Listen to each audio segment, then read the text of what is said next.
Hey guys, today I will be teaching you all about recognizing cardiac arrest and performing CPR by using the role play model. The role play model will give you a way to learn information by experiencing a realistic situation.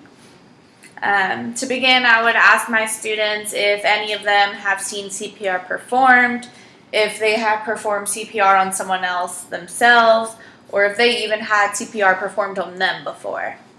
I'll present them with a scenario that a person has gone unconscious and their heart has stopped beating, and basically ask these students, what would you do? Would you sit there and watch? Would you immediately go there, start compressions? Would you go and get help? What would you do in that case scenario? So at the beginning, I would have an initial enactment with 4 students that will be randomly selected at the beginning of class. I will basically give them direct instruction on what they should do and not let the rest of the class know. Basically, the rest of the class will only know that there are 3 people who came across this one unconscious, no heartbeat, nothing, person laying on the ground. So you will have the students basically go in and enact just what they would do in a CPR situation.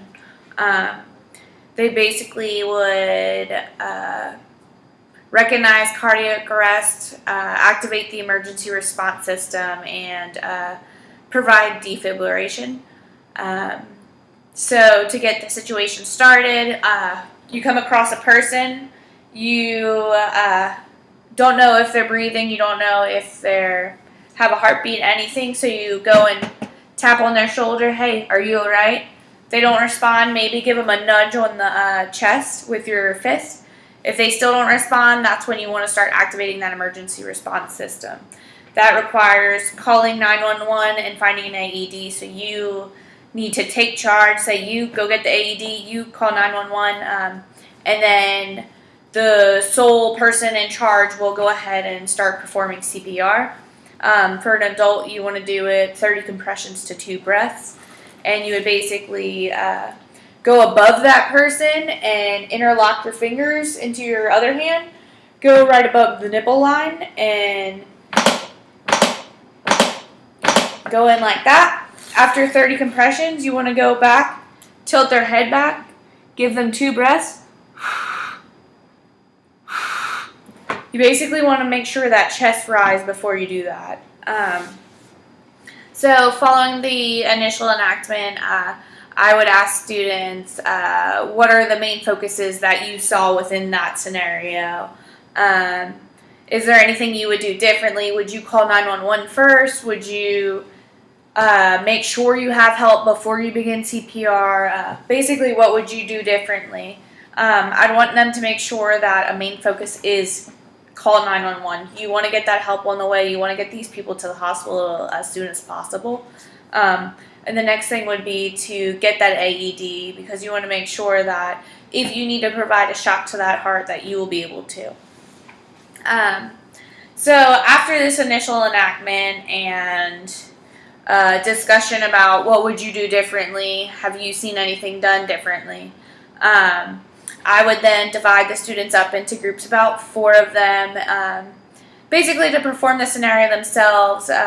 Some of the scenarios I might give them is you come across this one person unconscious, not breathing, no heartbeat, nothing, and you're alone. What would you do? Would you just do compressions until somebody came? Would you hurry up and try and call 911 and then do compressions?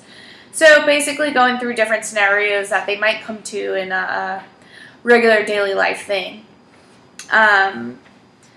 I will be going around to check and make sure if all of these students are doing what they need to be doing and they're doing it correctly, and following the paired enactments, I will make sure to tell them that they did a good job. Also give some constructive criticism, because I think that's always a good thing to do when working with students. And basically just ask somebody what they have learned in this situation in class today, if they learned anything in situations prior to this, and basically just going to get a grip of how they feel about their understanding of CPR and recognizing cardiac arrest.